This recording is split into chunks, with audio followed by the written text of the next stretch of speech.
And we are live. Good evening, everybody. My name is RJ Carter. I'm the Senior Managing Editor here at CriticalBlast.com, and we are coming to you from the Critical Blast Caves here in St. Louis, Missouri. We have a very special guest tonight that I can't wait to introduce you to. But get some business out of the way first before we bring him on. We are, if you've looked at the YouTube channel, this close to cracking 1,000 subscribers, and we'd really like to do that. So if you like the content you see tonight and you want to see more of it, you know the mantra, you know the drill. Click subscribe, hit the bell for notifications. And if you take a screenshot showing that you subscribe and send it to us in a DM to Critical Blast on Twitter, we will send you one of these 3-inch hollow foil Critical Blast stickers so that we can say that you've subscribed to us and you can free advertise for us. That's kind of the drill. You know that already, though, but it's swag and we'd love to give it away. So please do hit that. Also, if you'd like to support the channel, you can always just come by criticalblast.com, see our reviews and interviews. And if you really have to have merchandise, we are a publishing house as well. Our first superhero young adult novel by Stephen J. Mitchell is available on Amazon. That is Bulletproof Origins. And that is the last of the shilling that you're going to get from me. And now you know him best for She, Way of the Warrior, as well as the multiple crossovers that she has done. That was not a pun, but it worked. And now we're coming in with Miss Fury for Dynamite. Let's introduce Billy Tucci. Billy, how are you doing this evening? RJ, I am doing just great. I am packing up stretch goal rewards. Stretch goal rewards for this would be the last one? For the one that's in demand right now, for She Return of the Warrior. We start fulfilling this month and into next month. So we've got 3,000, which is fantastic. We've got over 3,000 backers.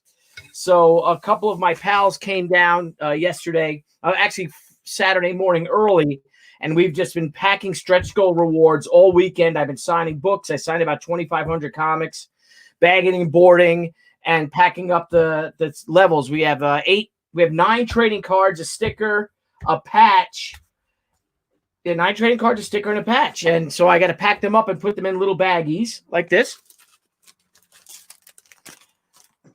So, very cool. And everyone gets them, and then we get and a comic too, and then we get they also get the this comic as well for free. That's important. yeah. Well, I'll do that first, and then we pack the bags. The books get separate, and then they all go in a bubble wrap.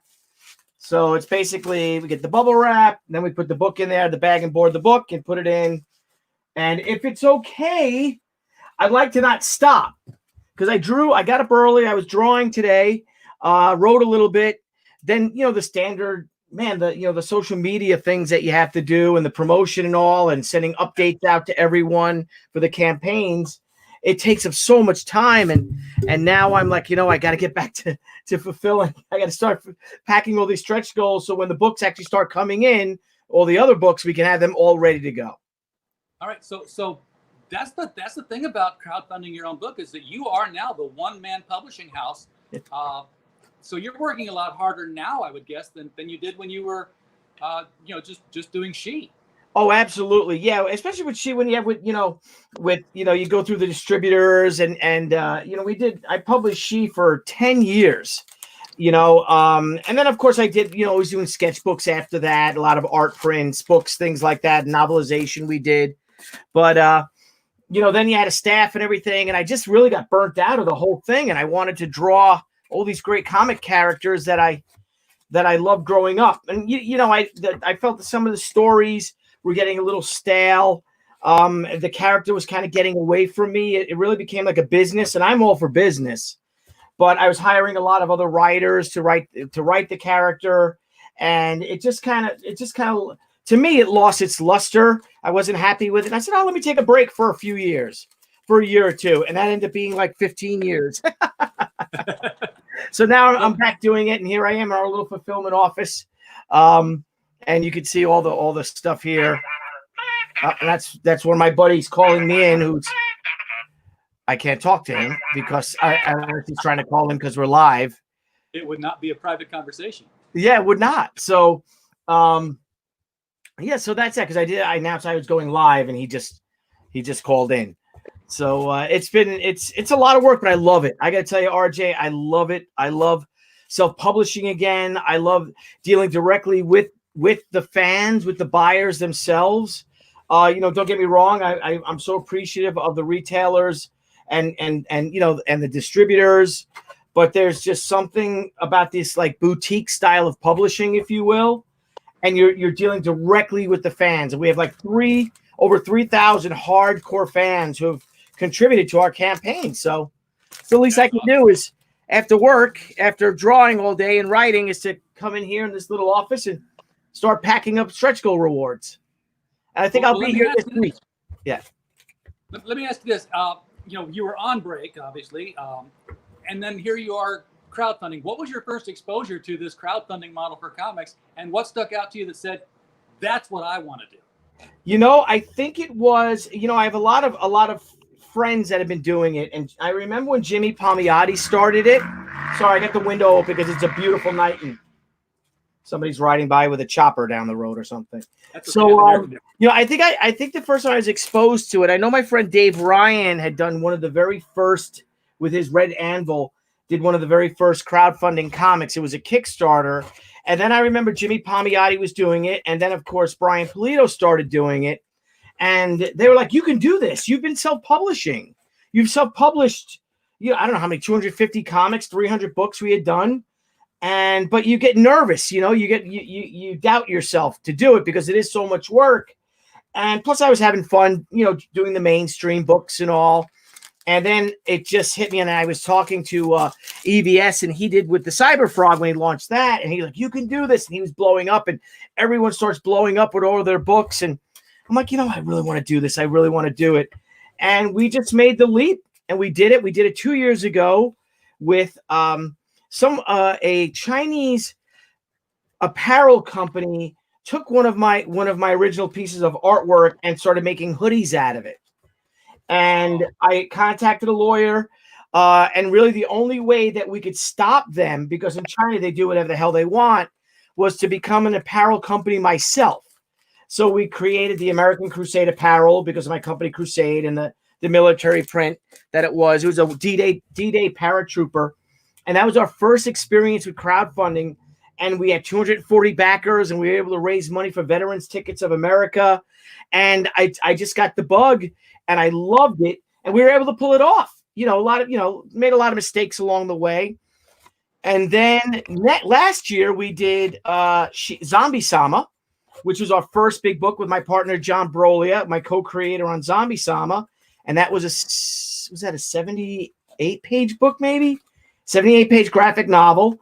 And yeah, it was a fun book, and that did great for us. He did terrific. We had, I think, 1,300 backers. So then I'm like, all right, it's time to do She. So now we're live with She, and the She campaign, I believe we're ending on July 1st. We're ending the She campaign. We're closing it. It's in demand now. We're getting in, our black and white issues are being done. We're still working with color. Another thing which I remember, which I had initially forgotten, but it was a quick reminder, was with She Return of the Warrior, with the COVID-19, you couldn't get any of your supplies. Everything was shut down. I had ordered all the supplies before the end of the year, but we just couldn't get them until last week. So, but that, and then all the printers were closed down. A lot of the manufacturing things to get stuff to print, so much stuff was closed down. Literally the entire country was in a shutdown, but that gave me time to reassess the comic. And there literally were 25 pages I was not happy with, and I had them completely redrawn and recolored. So that set us back a little bit, but my goal, my point is, and my friend JC Vaughn, who is our editor for She, he said, Billy, because I came to the hard decision because the book would have been out last month. And I was like, but should we just go? Should we let it out? The country's opening, the book can get out now, and I can launch it, the second campaign, the Hotaru campaign. And he said, Billy, how many times you get a second chance to make a first impression? And it costs us a lot of money to do it, but it's looking fantastic. And the final pages are coming in. It's off of my pencils with my finisher, Guardiano Lima, who is he's a part of Ed Bennis's studio, and he was brought to my attention by Brian Pulido, and he is just an amazing, and I call it finisher because we're going with pencils for finishing instead of inks. So it's almost like inking it, but with pencils, because I started doing that in 1995. And I got to tell you, RJ, I love that soft look that pencils give, the final pencils. And when you Yes. and then when it's digitally colored by Brian Miller of Hi-Fi, he just adds this amazing translucent, watercolor feel to it. And I just love the way it looks. I've seen that effect before, and I'm sure I've seen it before I can remember it, but the one that always sticks out in my mind was Gene Haas seemed to be a master of that kind of thing. Yes. And it's cool because you really, inking is an amazing art form, and I'm a fan of it. I love inkers, I love inking, but you don't have to ink now if you don't choose to. And again, what I loved about it is it gives this wonderful richness to it. And again, it looks like watercolor or gouache because no one has a black line around their, around their hand. Yeah. And I love and you can play with some really great almost 3D effects to go with the lighter outlines and all. Now, coming back to She after being gone for so long and sitting down to actually write the character. Yeah. Where do you jump into a character with that much history? Do you say, okay, from the very last page, now we go to the next page, or do you say, okay, 15 years later, what's she doing? Yeah, and that was pretty much it. It was a progression, and I like to say, why hasn't Anna Ishikawa had a comic book in 15 years? And my answer is always that she didn't have to. She finally, basically for those out there who may or may not know about it's a modern day samurai story. And Anna Ishikawa, our protagonist, is a soldier drafted into this 500-year-old shadow war that's existed since medieval times. But now the wars are not taking place on the plains of in the shadow of Mount Fuji, but now they're being waged in the arts and in entertainment and in the business world. You know what I mean? It's done like that behind the shadows. In politics, all that. And so I had that Anna finally, put down the naginata, and she's living a comfortable life, and her warrior days are far behind her. She got married. She has a 15-year-old daughter, Hotaru. And then one thing happens and it all comes back. So now she's completely out of practice. She's completely out of shape, if you will. And her daughter has no idea of her martial past. But now she's got to take up the naginata once again, her weapon, to protect her child. So it's kind of cool because and it's I love it that now Anna's 45. She's the curate. She's the cultural curator for the Brooklyn Botanic Gardens, and she's a single mother raising this teenager who's really New York, has really no connection to her Japanese heritage. That we know of. And it's almost like a comic character grows up. And what I love doing is that I've been with my wife for really 30 years, and she's never looked more beautiful to me. So why not have, a more mature female protagonist? They don't all have to be 18 years old and weigh, 110 pounds, soaking wet, right, if you will, little waifs and all. So I'm having a lot of fun with it, and it's a great rediscovery. My friend Stephen Peros is my co-writer on it. Stephen and I, he's a screenwriter. He's a very busy screenwriter in Hollywood. He something you might know him from is he's worked on a lot of movies, but you might know him from a film called The Cat's Meow, which he wrote, which starred Kristen Dunst and was directed by Peter Bogdanovich.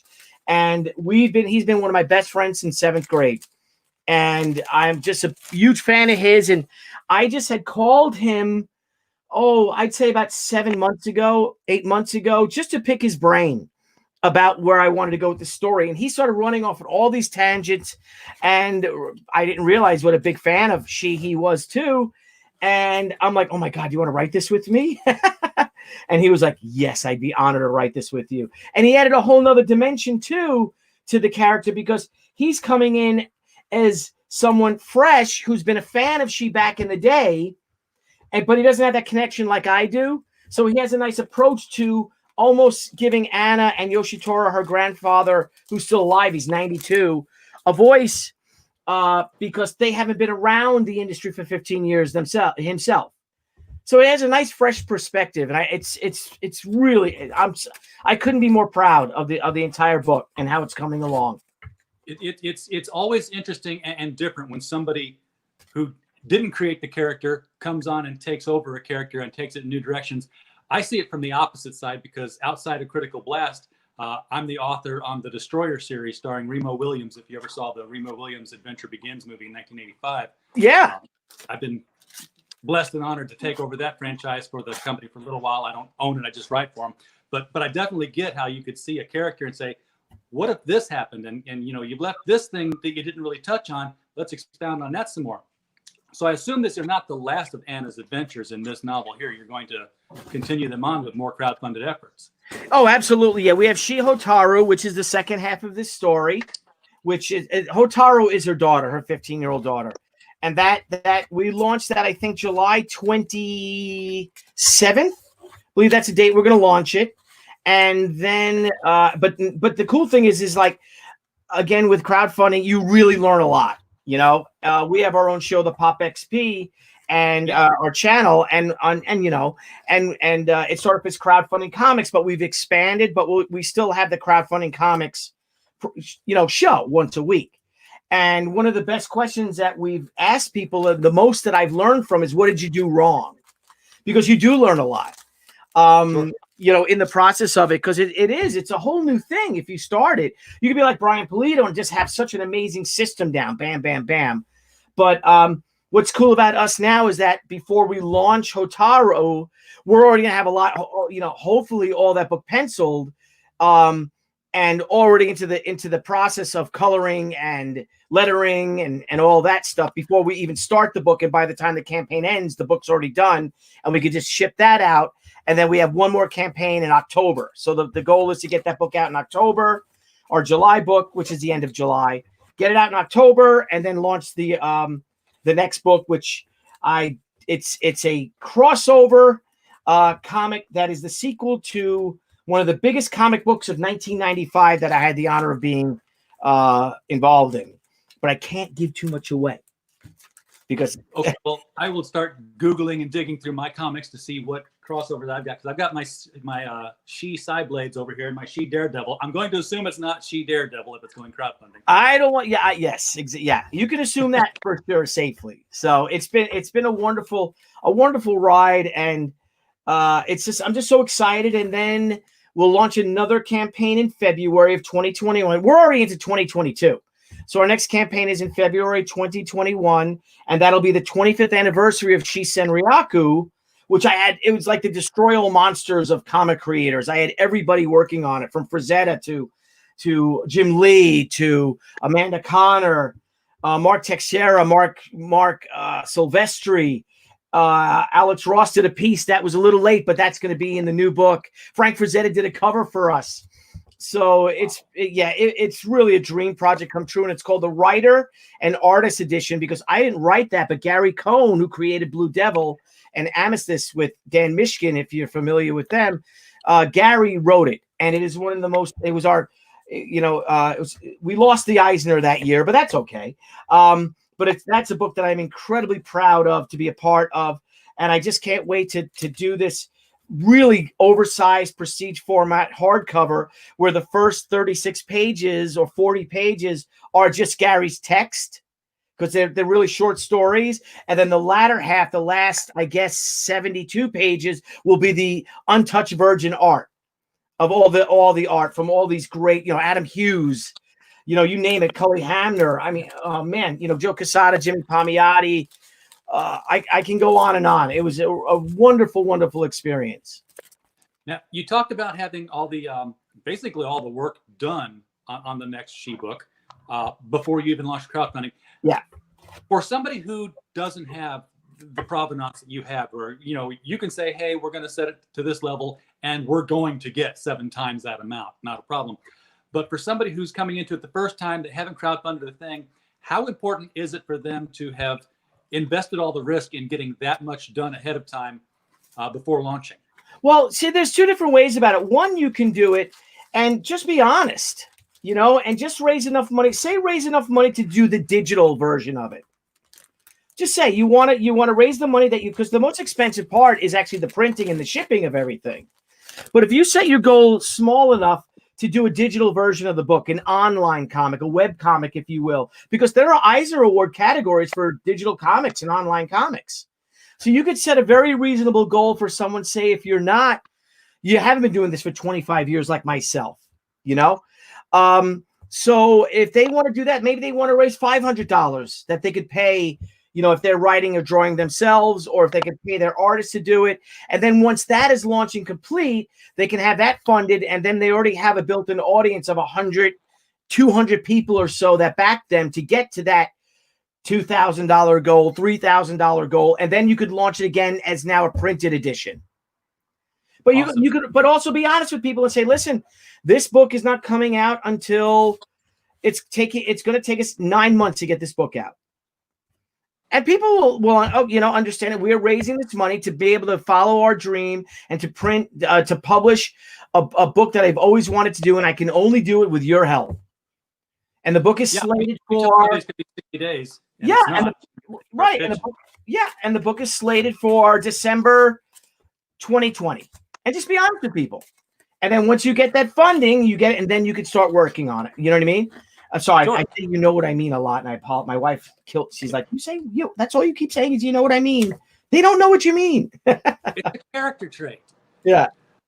So the next book, which is the one that everyone's excited about tonight, is Miss Fury, Joy Division. No relation to the band, I'm sure. No, but that's where they got the name from, obviously. Joy Division did get the name from the Nazi Joy Divisions. That is a Dynamite comic. I just wrote that. Maria, it's not my campaign. Maria Laura Sanapo is our artist.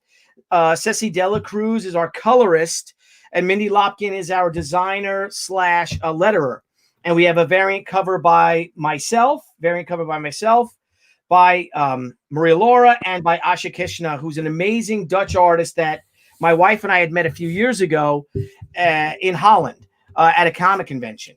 And she's just a tremendous talent. She did a Zombie Sama variant cover for us. I think it was our biggest selling cover was Asha's. I mean, she's an amazing talent. And so the story of the Joy Division is that I've been lucky enough to befriend June Tarpe Mills, Miss Fury's creator, surviving family members. And I met them in San Diego this past year, and I told Bill, her nephew, this story, and he started crying. And he loved the story, and I got all emotional. And it's a story that I fell in love with this character when I first saw her around 94 when I got in the industry, because I wasn't aware of her.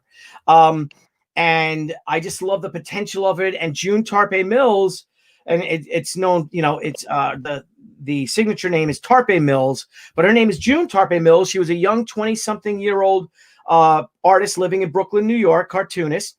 And she, in order to get work back in the late 30s, they weren't giving women work.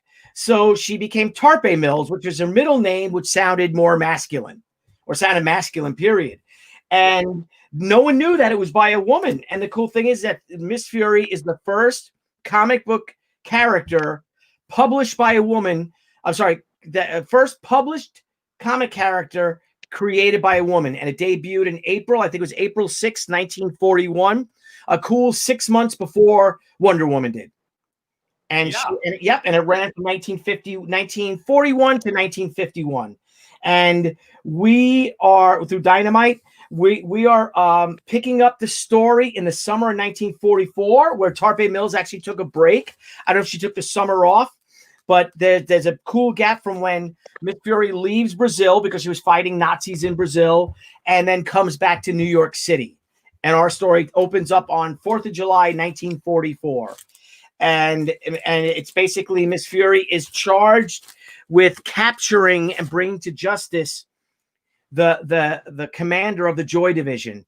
And if anyone knows Miss Fury lore, the commander of the Joy Division is going to be Colonel Prussia, a villain in the Miss Fury comic, along with Erica von Kampf, who is that's her arch nemesis. And Erica is the Force Madam of the Joy Division. But so Miss Fury is sent to Germany, to France. It's in France, actually, to ambush him and capture Colonel Prussia. But in doing so, she ends up liberating some of the women of the Joy Division and turning them into the Black Furies, which is almost like a female Inglorious Bastards, and they go hunting the Nazis. But the story of the Joy Division, what the Joy Division is, the little known, brutal, horrific part of the Holocaust is that around 1941 or 42, when the Nazis started taking more and more people out of the ghettos, because when they would take over, they forced all the Jewish people into the ghettos. And they lived like animals there, they really did. But once they needed more and more manpower for the war, they started taking the people out of the ghettos, the Jewish people. And with the women specifically, when they got off of the train cars, there were certain camps, and for the women that looked one way, they were sent to the left to go to the work camp. Ones that looked another way that they deemed more attractive, more beautiful, some of them as young as 11, 12 years old, they were sent to the right to go to Camp Joy. And the ones that went to the left were sent to the work camp, where they would systematically work to death and starve to death. The ones that went to the right, they were bathed, they were coiffed, they were taught manners, they were fed well, they were under strict discipline, and they literally became forced prostitutes for the German army without getting paid. But a lot of them, they suffered a fate worse than death, because so many of them were repeatedly raped. If they showed any sort of independence or defiance, they were taken out and sodomized in front of everyone else at the camp and beaten to death. It was a horrific, horrific thing. So I wanted to bring this to attention, the story of this. And there's a great a wonderful book, brutal book called House of Dolls that I think was released in 1960 by Kazernek. I think his name is Kazernek, and I think his sister was part of the Joy Division. He wrote this book, and it tells the story of what the Joy Division was. That's where the band gets the name, the Joy Division. And it's just a story that has to be told. Of course, this is a golden age adventure. This is a comic, so there's a lot of adventure. But one thing, rest assured, I can tell you, the Nazis do get their comeuppance in it. Well, good. Yeah, we don't want to change history, because they should get their comeuppance at every turn in a comic book too. Indeed, brother. Indeed. So for those who don't know Miss Fury and are looking at this campaign saying, why is Billy writing a knockoff Catwoman? Yeah. Can you fill them in and elucidate and educate as to why, you've already said, she's predates Wonder Woman. Yes. And I assume she's public domain now. She is public domain technically, but I know that Dynamite went through thousands and thousands of dollars to trademark the name. And even they had to deal with Marvel Comics because of Nick Fury. Okay. So there's something, big. I think technically the character is in public domain, but to use Miss Fury, I believe they have the rights. The only ones that could use it, but that's not my department. But Black Terror's all over the place. Yeah.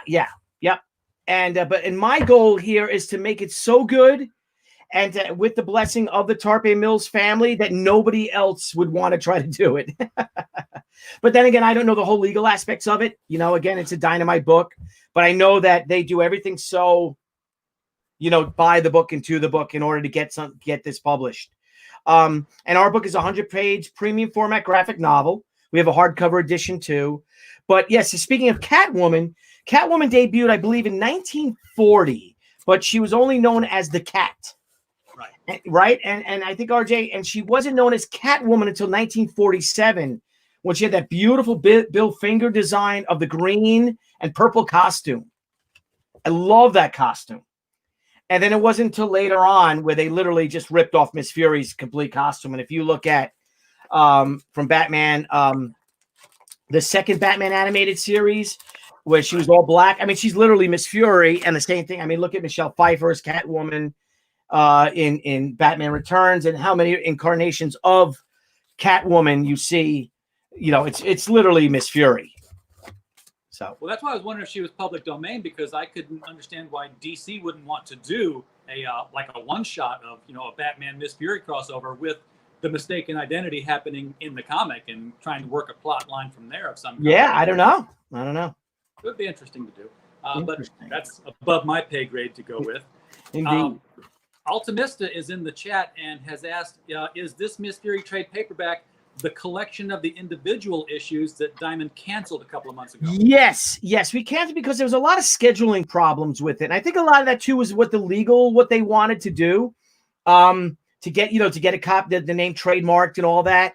And so the scheduling just didn't work out with me, with Emma Kubert, who was our original artist, and then she moved on.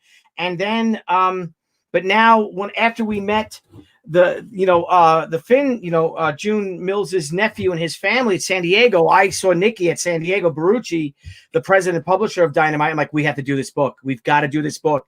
And it's got to be at the Eisners. I met him and sat down with him and had a drink with him, my wife and I and them.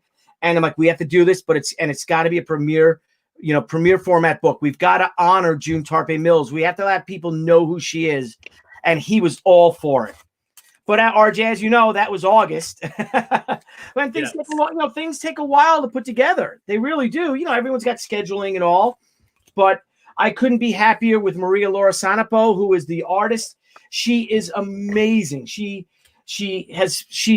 put her own stamp, but she's also paying homage to June Tarpe Mills's art. She's a huge fan of the character. She loves the character. She loves the story of June Mills. So, it's kismet, right? It's karma, how it all worked out. Now, is the Tarpe Mills family still connected in any way? Their estate connected in any way to the character? Or are they just sort of, we did that, we can talk about it, but we're not? Yeah, I don't know. I'd love to have Bill Finn on our crowdfunding comics show, to talk about it, to talk about what his connection is with it. Because if she no longer owns it and she's passed on, maybe not. But, I'm not sure. I don't want to say anything that I'm not supposed to, because I always talk about things I don't know about anyway. I know about, right? I'm a cartoonist. Yeah. That's like, I know the Charlton characters that DC bought them. They kind of like, those versions went into public domain, except for the Ozymandias character, the Peter Cannon Thunderbolt. The creator's estate still has a hand on those. And it's a special kind of situation when Dynamite publishes the Peter Cannon books. Yeah. But yeah, the art, yes, I definitely have to agree with you that it's a very beautiful rendition. It's very, very pin-up, very, in fact, the pin-ups are very, I don't know what to call it, airplane nose art. Nose art. And my covers, we have a cover out that's out there now called the Risque cover. And that cover is actually taken, it's an homage to June Tarpe Mills's art. It's taken directly from one of her illustrations from 1944. That's the one I backed. Oh, thank you, my friend. Thank you. And it's stunning. And I'm no June Tarpe Mills, but it's stunning. And she was so fearless for the 1940s. She even made Marla Drake turned her into a single mother in 1942, 43. You didn't have that in comics. You didn't have that in the world. You know what I mean? It was shunned upon, and here's this young 20-something socialite who rescues this child. And we hint on that in the Joy Division, who the child is. But if you read the Sensational Sundays that Dean Mulaney put together from IDW, which had the introduction by Trina Robbins, you'll get all the actual comics, all the Miss Fury comics, and you'll see it. And but June was so progressive and so, like I said, fearless is the only word I could think of, because you look at that bomber nose art, they are nude. Those those guys didn't care. What's the chance of me getting shot down over Germany? Well, if I'm going to put a naked pinup on my plane, I'm going to do it on my B-17. And I would see nude pinups in Warner Brothers cartoons that were out during the war. Oh, really? Especially the ones. And I was like, wait a second, pause that. and it wasn't the Bugs Bunny stuff, but they had this character that taught the army the new soldiers, hey, don't tell secrets to your girlfriend because, they get back to the Germans and stuff. Yeah. And they'd be in the platoon in the barracks and just line drawings. And I'd pause, I'd zoom in on that background. I'm like, that's a naked woman in that kid's cartoon right Yeah, there. hot damn. Yeah, right. So I probably will have to do the add-on for the trading cards too, because I noticed there's another version of the variant cover that's not a variant cover. I'm like, I want them both because it's Yeah. But some people don't want any cover at all, like Altamista here in the chat, who is asking, will there be a Miss Fury blank sketch variant available in the Indiegogo? Oh, that's a good idea. I do not know, and I apologize, but it's something to bring up to them. You know what you could do is, if you want something like that, I mean, that's kind of fun. You could just send them a message via Indiegogo, and they're open to anything. The book is slated for February 2021. And that will be, it's the 80th anniversary of when Miss Fury debuted in April, but we're not waiting till April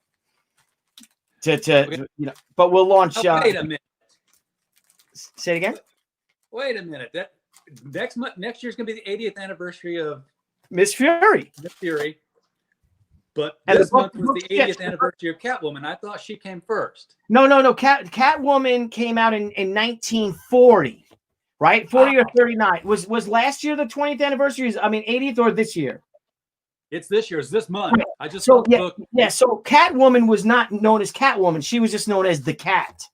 Right. I don't think she was known as Catwoman until 1947.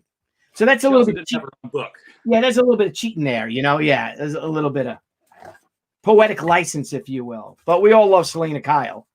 Who doesn't? Well, and Julie Newmar, thanks to all of that. Thank you, Julie Newmar. Indeed. So this is being set during World War II. You are, of course, a very avid and knowledgeable World War II historian and a huge supporter of our veterans. Thank you very much for that, by the way. Oh, I think they're our greatest treasures, my friend. I really do.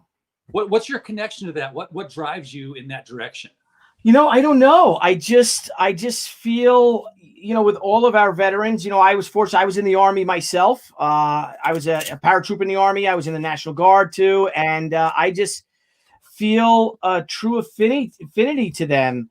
And it really picked up when I was doing Sergeant Rock, the Lost Battalion. And because it was based on an actual battle, we actually worked with side by side with the actual veterans, the surviving veterans of the battle. And it was such a great honor to work with them and to meet them. And it really just became my passion. And you can see that's my wife. And it's always been my passion. I remember one time my wife came down. I don't know if I hear her coming up the stairs. But she's like, "What are you doing?" And I had the phone book open. And I was like looking in the phone book. And I was stalking Gabby Gabreski, who's the highest fighter ace of World War II, living fighter ace. And he lived not 20 miles away from me, and I was finding his phone number and his address, and I was writing it in our little address book. She's like, "You're stalking a World War II veteran?" And it's like the white pages counts as stalking. Yeah. Well, apparently it was. When you look up someone's address, I was doxing them. But I wanted to call him and take him to lunch, and then I never had the guts to do it. And then at his funeral, I went. And because I'm fans of them, that's they're my heroes, these guys. And I went to the funeral and I told his daughter, I met his daughter, and I told her the story, and she's like, "Oh, I wish you had called him because my mother had passed away like 7 years ago, and he was alone for the most part. He would have loved to go on to lunch with you or to talk to you, to give, and it was just like, oh." And I see that's heartbreaking that generation that, we look at what they did, and what are they doing right now? They're sitting home. They're watching television. They're, phone's not ringing. What I love right now is I've always made it a habit. If I see somebody in Walmart or Target or whatever, and they're wearing one of those beat up old Navy hats or World War II hats, I always go up and I shake their hand and I thank them for their service. Vietnam hats, and where that gets me now is I've got a 12-year-old son. And I was in Walmart, and I turned around, and he had walked away from me because he saw a hat. And he went over there, he shook the guy's hand. He said, "Thank you for your service." I'm like, if I could die now, I've done my job. Oh, wow. Yeah. So he's Awesome, a huh? good kid. It doesn't. It gets you. I mean, when you see this, especially the Vietnam veterans, a lot of things that what you should say to them if you see someone with a Vietnam veterans hat, just walk over and shake their hand and say "Welcome home," because no one Yeah. welcomed them home. They were spit upon, ignored. People chased them, screamed at them. You know what I mean? Called them baby killers. They were ashamed. These poor kids who came back from this war, and you just extend a hand and say "Welcome home." It means the world to them. Yeah. And we have a lot of great comic book heroes that spawned out of World War II, because the comic book industry was sort of a propaganda industry. Yeah. But for Vietnam, we didn't have that. I've always said the thing that makes Captain America a great hero is he always needs a war, and if he doesn't have a war, then he's not really a useful character.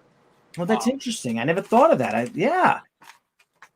Because he was like pro America. He was not Hail Hydra. Yeah. Yes. Yeah. Please, my goodness gracious, how to destroy a but legacy. It makes me wonder about these legacy characters like Miss Fury, what they would be doing 25 years after the war, during the Vietnam era. Because they could conceivably still be around. They were young and vibrant in World War II, so they were obviously, unless they got killed in action doing superheroing, but they're good at their job. They could be around. No, actually, I actually have a germ of an idea for that very same thing for a future story, because I just love doing maturing I'm not gonna lie when I say that I've been playing with the idea of a mature Marla Drake, who is Miss Fury as well. Well, put that German. I have my glasses on. Let's see. Solution. Oh, at conventions, Billy always has a veteran donation. Oh, thank you, Rob. Yes, I raise money for the American Legion. I don't charge for signatures, and if someone could give me $1 and put it in, that's wonderful. We even had Walter and Louise Simonson are coming on our show Thursday night. Walter and Louise at one show. Yep, at the Garden State Comic Fest last year, and they did it the year before. They raised over $1,000 for our veterans in 2 days, just signing. And when I bring that big wad of check to the American Legion post, and they're sitting around having coffee, I'm like, here you go.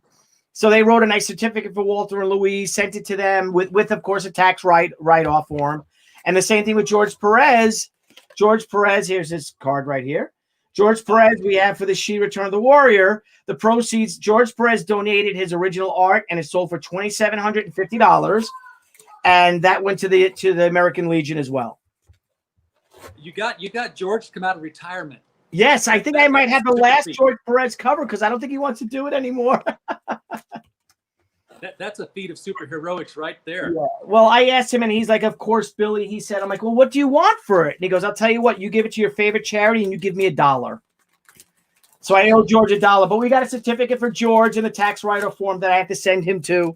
But that was stuck at the post because with the whole COVID, the post is still shut down, and I just got it from them. We had we did for Memorial Day. We were able to plant flags for the veterans at the cemetery, and the president gave me the George Perez stuff, which was dated in like February. So good news is now that I could send that to George this week, and he's just a beautiful human being. He really has such a good soul. We call him Uncle George. He's one of the first people I met in the industry. And in '94, and I waited online and I met him, and I'm like, and we just hit it off like peas and carrots. Now, COVID has really put a bite on the convention circuit. Are you planning to go to any that are confirmed as actually happening now? Yeah, well, right now I am confirmed for the New York Comic Con and the Baltimore Comic Con, and they're still on as of this weekend, this past weekend, because I got some emails from Mike Negan. So who knows? But who knows what it's going to be like with the city? Which is interesting is that aside from my kids and my one son, my oldest is graduating and he's going to college next year, but he's not going to be able to go to school, I think, until October because he's majoring in welding. But you can't take welding courses online. it's all hands on. So I don't think he's going to be starting classes, and he got a scholarship and everything until October 1st, I think now, because it's up in New York because everything's closed down. But he's okay with the whole COVID thing. My youngest son, Matthew, is having a real rough time because he loves school. He's really up there. He might be he's top 10 in the class. Academically, he wrestles. He's captain of the wrestling team. And this has shut everything down. And we were just on the phone with his teachers and all that. He's not performing. Either he's not turning in assignments, or he doesn't have the relish or the passion that he has for school. He's really taking it hard. And he's moving up to the high school from 8th grade. So, for my one son, he loves it. My one son, William, the one who's going for welding, because he's like me, like a loner. And the little guy is like my wife in a way, like a social butterfly. And he's really missing school. But for me, I got to tell you, RJ, it's great. I have the kids around all day. I'm getting a lot of work done because I don't have to go to these. And I love going to conventions. I love meeting the fans. I love hanging out with my friends because that's really become like your social circle is conventions, because we live such a isolated existence because we have to write. Right, RJ? You can't be on the phone with your friends all day if you have a script to write. Absolutely. So the conventions are almost like a working vacation. They're tough, but it's great now, and it really recharges my batteries to talk to my other friends with their projects and all. But for me, with the COVID, with the quarantine and all, I'm doing yard work. I'm home every Saturday and Sunday, which is great, so I could do things, like this. I got to fix the banister. I've got to paint French doors, and I've got to add seed and lime and to my lawn. That's Saturday. This may be the new normal. Yeah, the new normal. That's Saturday morning before Saturday morning before 12 o'clock. But yes. So those are the only shows that I am booked for that I am confirmed for this year so far. Okay. Are you planning any more stretch goals for the Miss Fury, or is it what you see? Well, see, I don't. That's all Dynamite's campaign. All theirs. Well, they are going to do a stretch goal. They're going to do a final 24-hour stretch goal, which is a real risque cover, and you might have seen it in the ads. That's taken off of a June Tarpe Mills illustration as well.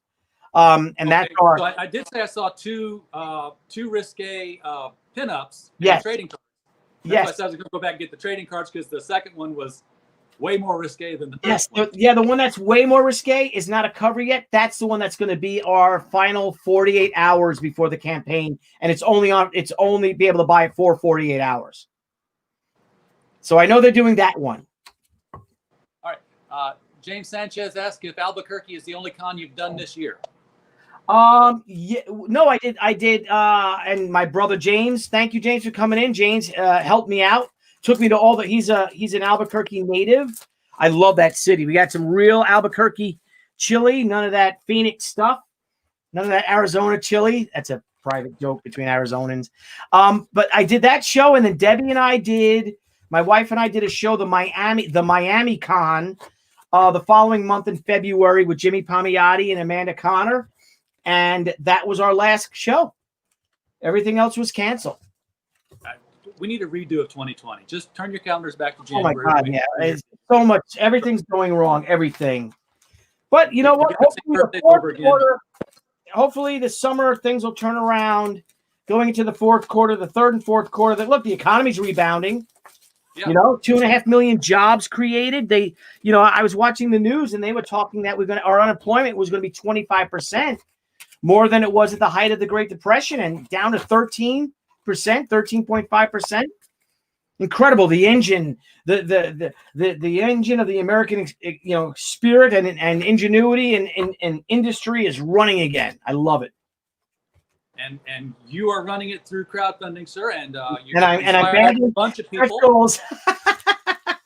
You are inspiring people everywhere to start up crowdfunding. I've been thinking about, taking some of my story ideas and saying, hey, why can't this be a comic book? All right, can I take this live? Because this is my buddy Rock, and I think he might know we're live. Hang on. Hello? Hey. You're live. Can you talk live? You're live right now. Yeah, I know. Oh,